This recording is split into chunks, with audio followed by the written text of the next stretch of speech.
This podcast is a proud member of the Unidentified Network.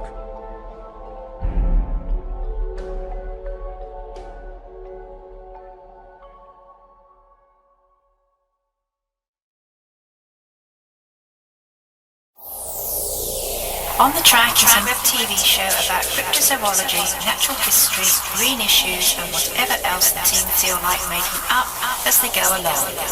Enjoy! So what's in today's show, Mr. John? Well, Hennis, in this week's episode, we go back to Ireland to meet our old friend Ronan Coghlan. And we've got a special guest in the co-pilot's seat. I really like the old credits.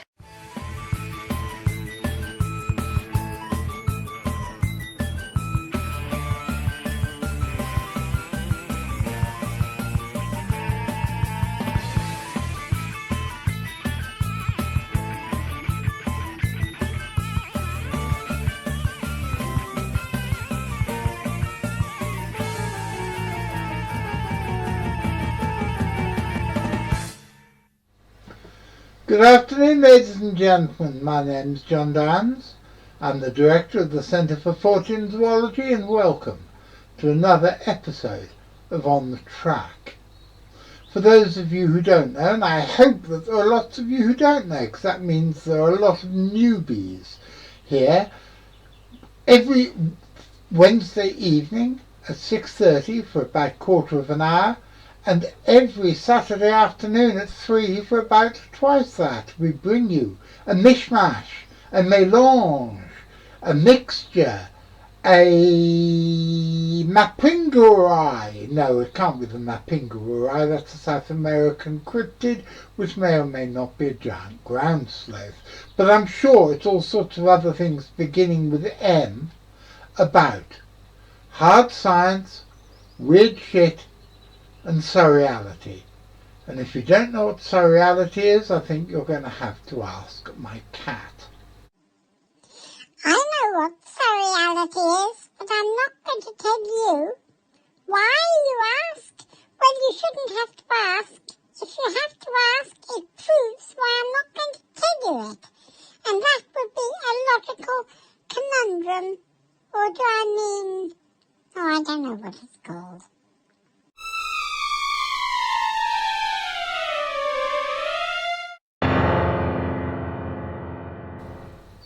However, this week we have a special guest in the co-pilot seat. Ladies and gentlemen, once again, can I introduce you to... I can't get the damn thing to work properly, to the lovely Katie Elizabeth, who at the moment I am trying to get at the right... Yeah, that works. Because if you don't get her at the right angle, she'll disappear and you'll be looking just at a dazzling display of white screen instead of a dazzling display of Katie. Hi Katie, honey, how are you today? I'm doing well. How about yourself? Oh, I'm surviving. I'm a silly old bugger and I don't get any better because entropy only goes in one direction. But I've had a long and interesting life. Totally abused my body during that life, so really what's happened to me is nobody's fault but mine.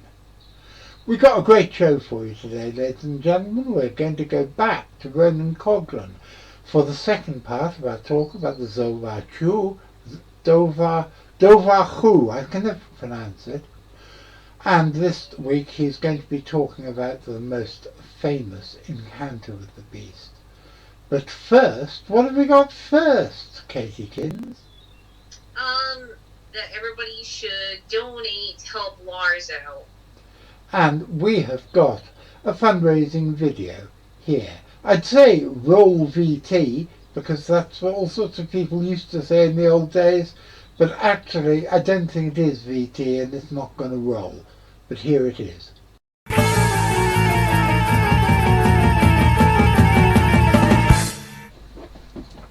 Hello ladies and gentlemen, my name's John Downs, I'm the director of an organisation called the Centre for Fortean Zoology, which is the largest mystery animal research group in the English-speaking world, and we like to think the best.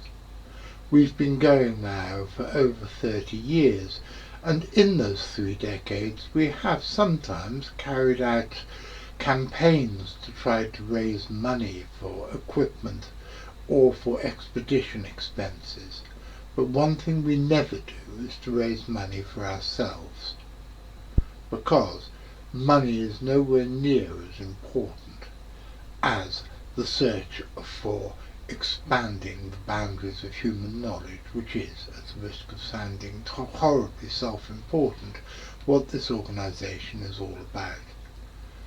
However, we are a family in a very real sense, and there have been times over the years that we have made appeals to raise money for members of the CFZ family who are down on their luck. And this time I want to tell you about my friend Lars Thomas. He was one of the earliest members of the Centre for Fortean Zoology back when, in 1994, we started publishing our magazine, Animals and Men.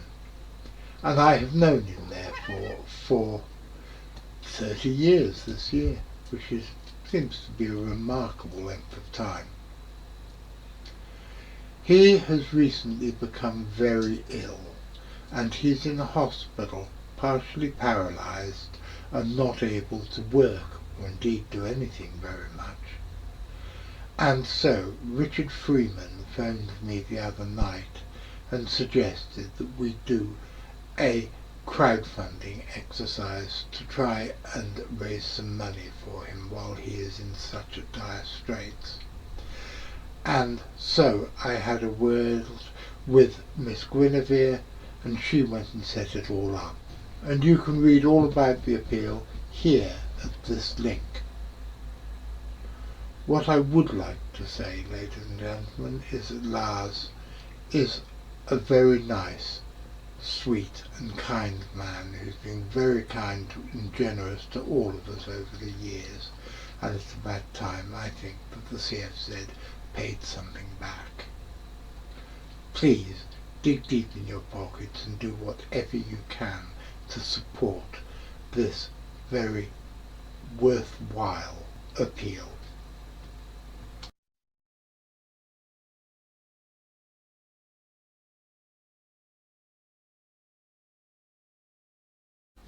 Well, Katie, as everybody knows, you are actually the head of the Centre for Fortean Zoology in the United States.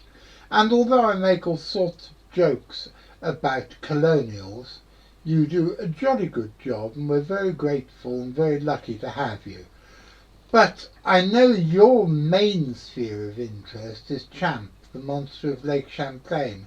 So what have you been doing, and what's happening up at the lake at the moment? Well, at the moment, I haven't been up to the lake yet, but the sightings don't start to happen until, like, middle of April, when the water reaches about 50 degrees Fahrenheit. So I will be going up. The best times to see Champ is June, July, August, and September. July, August, and September are the peak months, and I think for the reason that I believe these animals are ectothermic. So they go by the water temperature, and the water temperature at that time is around 70 degrees. So what do you think happens in the winter? They go into a state of torpor? I believe so, yes. The turtles, the frogs, they do the same thing. So I believe that the Champ animals do the same, and then when the frogs and turtles start coming out, that's when they start to come out. Well, that makes perfect sense. Yeah. When are you going to go up then, in the summer? I'm going to go up for the first trip in June, and then July, and then August. September, I'm actually going to Loch Ness for a trip, so... Yay! See you, which is going to be really awesome. It'll be very awesome indeed. I could chat to you for hours, but I think we now have to introduce an old friend of mine, the star of the Weird Weekend, undoubted star of the Weird Weekend for many, many years, all the way from Northern Ireland. It's my old friend Ronan Coghlan. The story that everyone knows about the Dobhar Chu is the sad story of Grace Connolly. Down she went to the lakeside, Glenad Lake, in County Leitrim, and there she proceeded to do her washing, which she had brought in a basket, or there is some evidence that she had gone for a swim. Her husband at home became fretful. His wife had been gone a long time. At once he set off down the hill to the lake. He found an appalling sight. First of all, bits of his wife could be seen quite easily, but the greater part of her was underneath the Dobhar Chu, which had placed itself upon her and was apparently having a snooze. He was horrified by this, and one of the reasons this story is so famous is that on her graveside there was the carving of a Dobhar Chu, or at least a beast that resembles descriptions of the Dobhar Chu, and it looks like a dirty great otter. But the problem here that arises is this: did her tragic story give rise to the thoughts and ideas about the Dobhar Chu, or did the carving give rise to the story? You can imagine an Irish tour guide with a couple of citified folks, and he says, here are some gullible ones. What's that animal there? Says someone, pointing to the carving, whereupon he replies, I hesitate to mention the name of that. That is the terrible, think, Dobhar Chu, of which all men go in terror, and from whose bloody jaws no men are safe. You don't know if the carving gave rise to the story of Grace Connolly, or if Grace Connolly's story is in fact historical. But it became so popular that a ballad was written on it. Now, the ballad, like most Irish ballads, was about 500 verses long, so I won't read it out to you. I'll just read you 2 short stanzas from it. Hasting to where he her might find, when, oh, to his surprise, her mangled form, still bleeding warm, lay stretched before his eyes. And her bowels and entrails all around, tinged with a reddish hue. Oh God, he cried, 'tis hard to bear. Oh, what am I to do? I would not like to advise him on what he should do, but something involving a shovel and a grave might well be in order. But it is said that the husband, his name was Trealoch, but it was sometimes translated into English as Terence. He fled, according to the story. The Dobhar Chu came in pursuit, but his brother was at the farm up at the hill and they had guns. First of all, they decided to make a barricade so the Dobhar Chu could not get at them.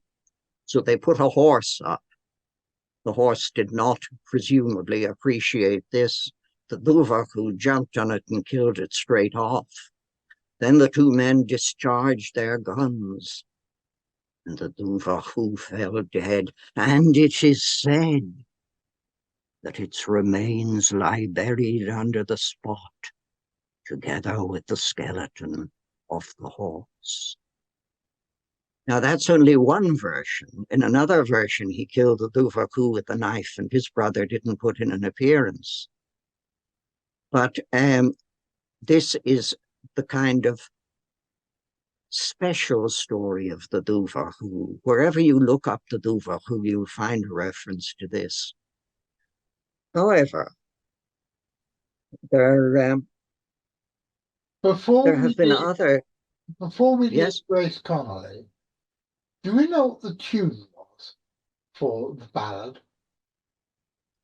I don't know that the tune was preserved. I found the ballad written down, but there were no musical notes or anything that would be helpful of that nature. Generally, Irish ballads were in a sort of wailing sound, kind of hasting to wear her mangled frame, where oh to his surprise, her mangled form, still bleeding warm, lay stretched before his eyes. However, enough of that. Now, the Glenard Lake incident would have happened, if it isn't really historical, in 1722. That's when Grace Connolly died. There's a number of things that get people who read about this mixed up about the names of the protagonists, because neither husband or wife used the same surname, which was a commonplace custom in Ireland at the time. And the other thing is that sometimes their names are given in Irish, Gráinne Connolly and Thrélach, whatever the hell, MacLachlan, or Grace Connolly and Terence MacLachlan. And as a result, people get a bit confused as to who is whom, who is married to what. I used a grammatical error there. I said who is whom, and of course the verb to be does not take an object, so it should stay in the nominative. But enough of details like that. And that is the most spectacular thing.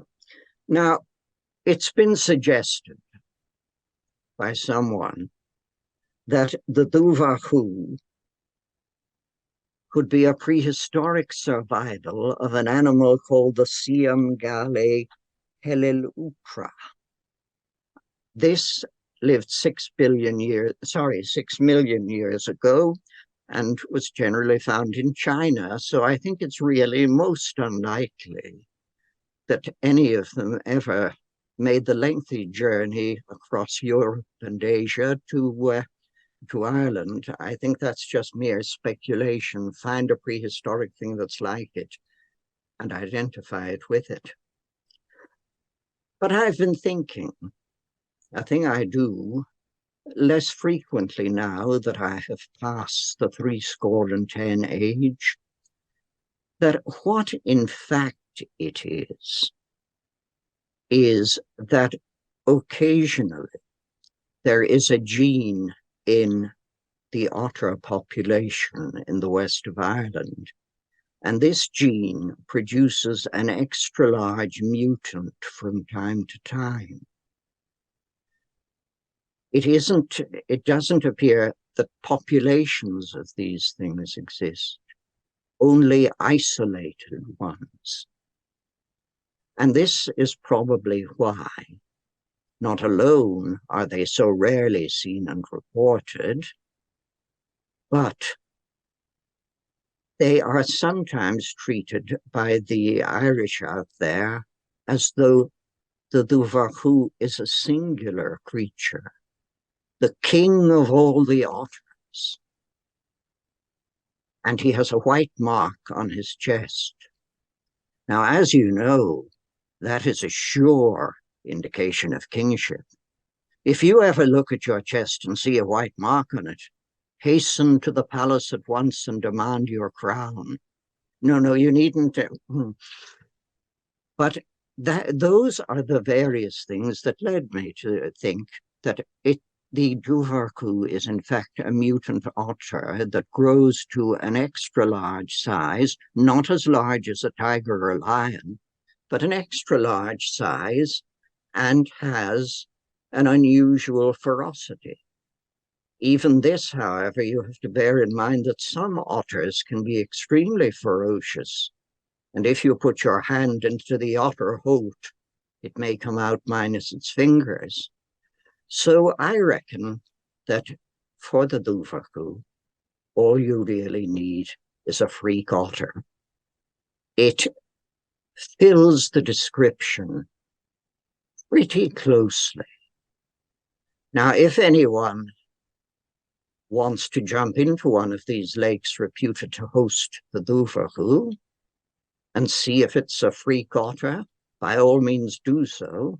But that person is not going to be me, because I have a considerable repugnance to being devoured. The original thing, the original article, incidentally, of the man with the wolf dog who saw the creature, was the lake was Loch Mask in the west of Ireland. It's quite a large lake. Another point I'd make is that the Dobhar Chu video in which I appeared and is now on YouTube says the incident took place in Northern Ireland. I don't know where they got that idea. It was in the west of Ireland on Omey Island, which has the distinction of being an island within a body of water within an island.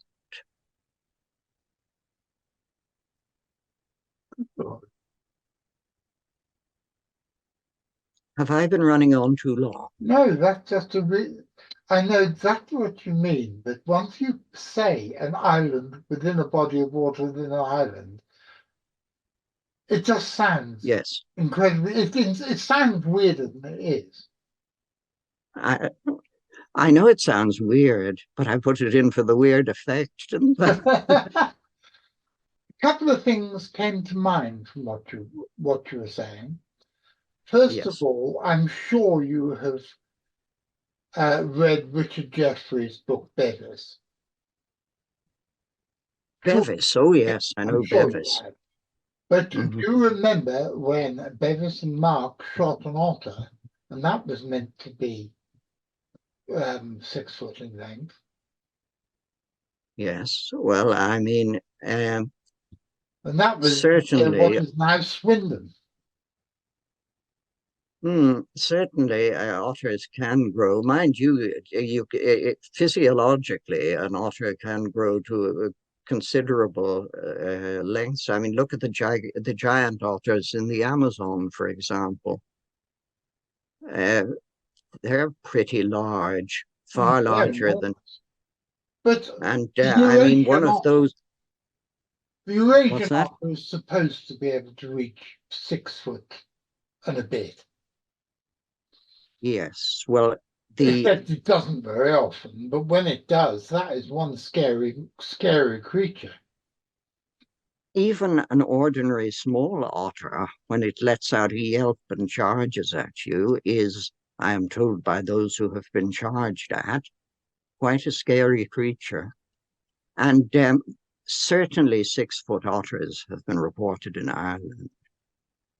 In fact, what's his name? Peter Costello makes reference to otters of unusual length, which he is pretty surprised actually exist.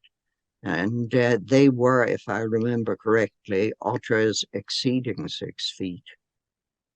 Is that in his book In Search of Lake Monsters? No, it's, as far as I remember, it's in his book on. He wrote 2 books. One is a book on the animal kingdom general. Oh, I've lost my mouth. Hang on. One is a book on the. You shouldn't get so close to the Dobhar Chu. It'll knock it off. No, he wrote 2 books, and it's the other book. But it's a very good book on mythical beasts. He deals with such creatures as the roc of the Arabian Nights, and there is a large beast coming in. Yeah, she's quite. I think it's one of these phantom mystery cats. I'm trying to find it. I can find lake monsters. I've got the Magic Zoo. The Magic Zoo, that is it. That one. Noted. Ah, yes. That's a picture of an American senator called Peter Costello. But yeah, the Magic Zoo. I've got it. I thought it was called the Enchanted Zoo, but it's in there. I will check that one out. Right. Now, Because it all may this be makes in it. much more sense than the ideas that people have of there being some analogue of Heuvelmans' master otter. Oh, no. There is no question of it being anything of those proportions. No. Even the mythographers don't trot that one out. If the master otter is out there in the Atlantic or wherever Heuvelmans put it, I can't remember offhand. I think I would prefer it to stay out there and not come frolicking onto the shore, seeking a break from its usual watery habitat. I think I would agree with you totally, and I certainly wouldn't wish any poor young lady to go and do her washing in the lake when Heuvelmans' 30-foot beast is rearing its Yes. head. Yes, well, whatever did rear its head in the lake seems to have been menacing enough.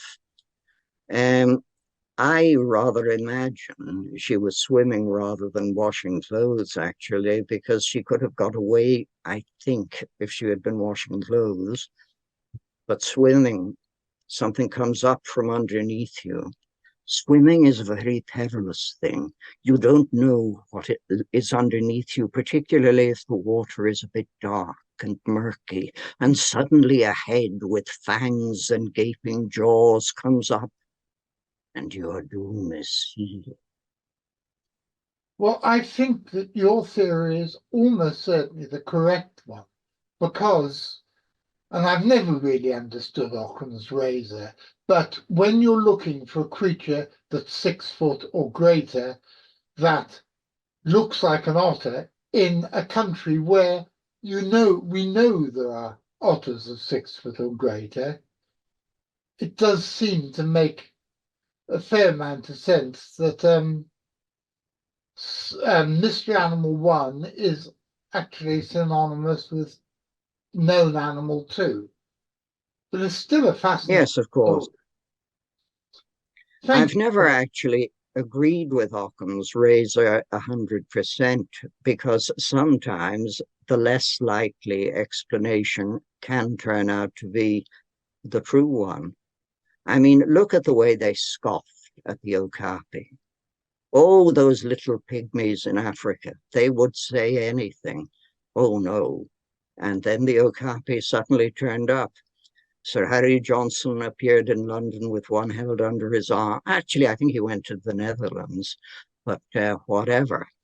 And the funny thing is, Occam's razor was not a theory put forward by Occam. It's an anonymous theory. Occam's razor is a misnomer. It's a reasonably valid theory, but it should not be applied in all circumstances. One of these days, I'm going to have to get you to do a whole show on Occam's razor, who Occam was, why Occam was, and everything else. But well, I think Occam was one of those.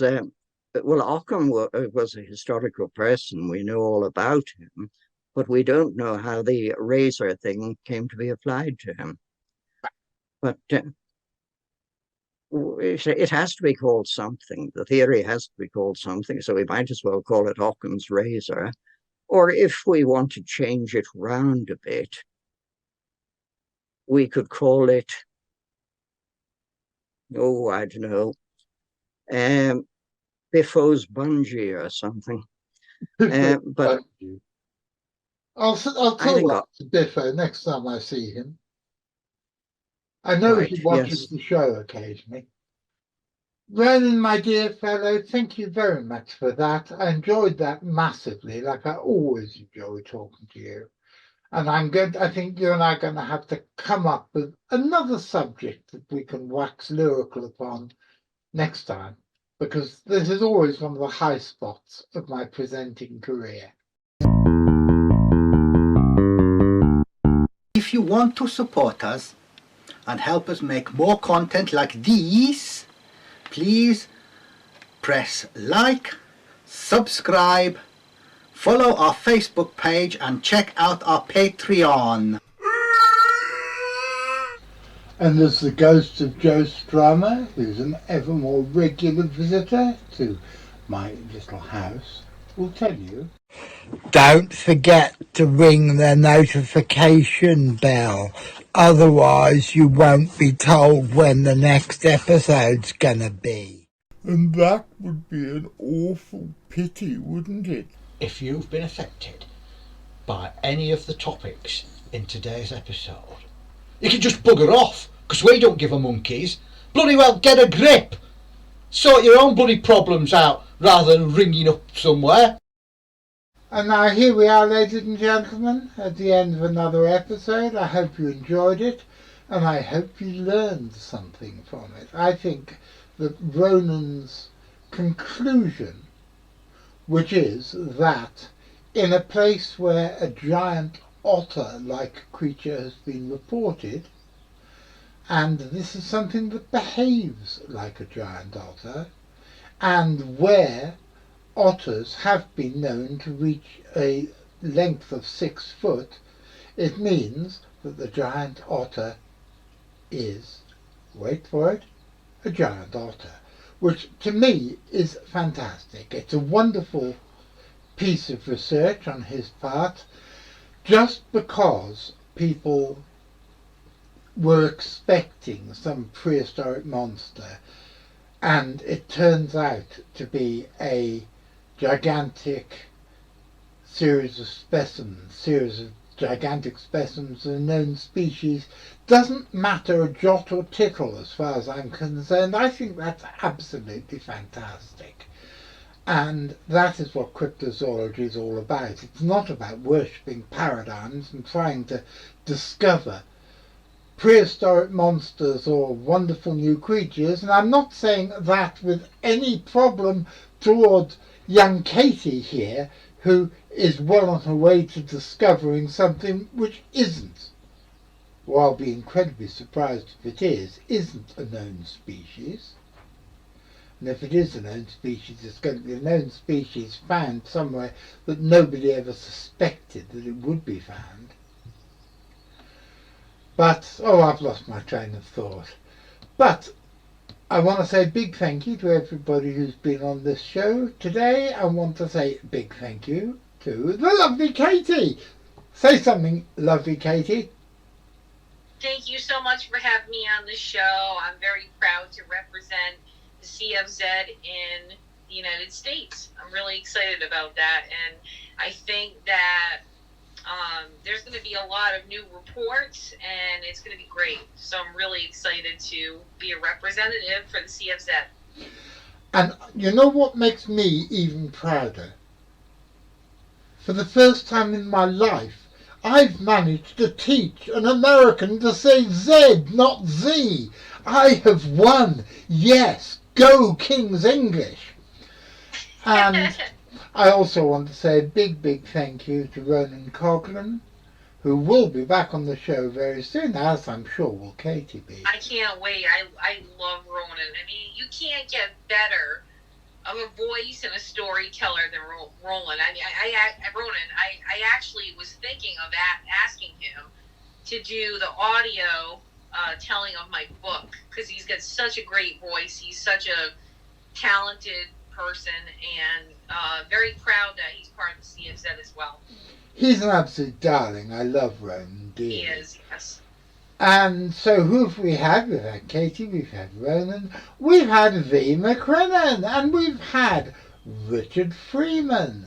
And I want to say a big thank you to my producer Louis, who at the moment is gallivanting around the colonies again.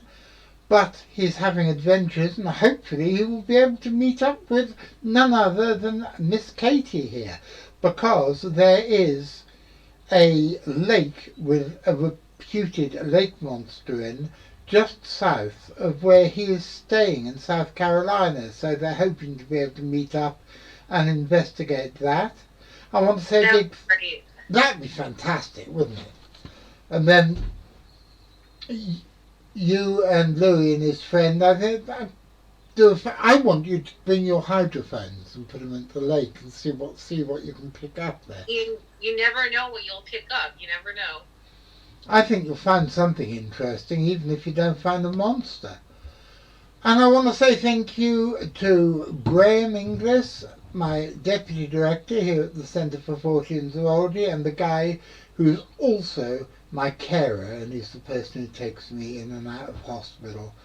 And he puts me to bed and gets me up in the mornings and does all the things that I can no longer do. And I want to say a big, big thank you to the lovely Miss Gwyn Palmer, the Assistant Director of the CFZ. And I won't even begin to tell you all the things that she has done every week since she took over the job.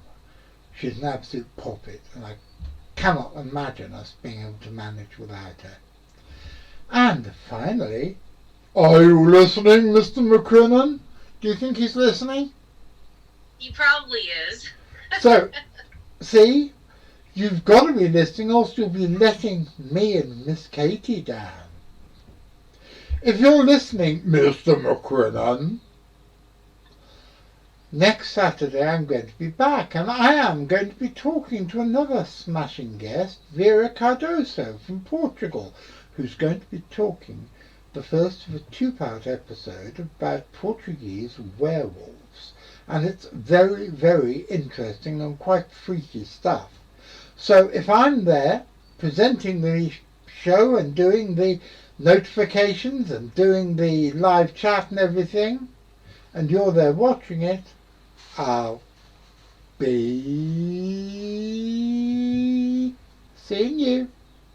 What will I be doing, Katie? Seeing you. Good girl.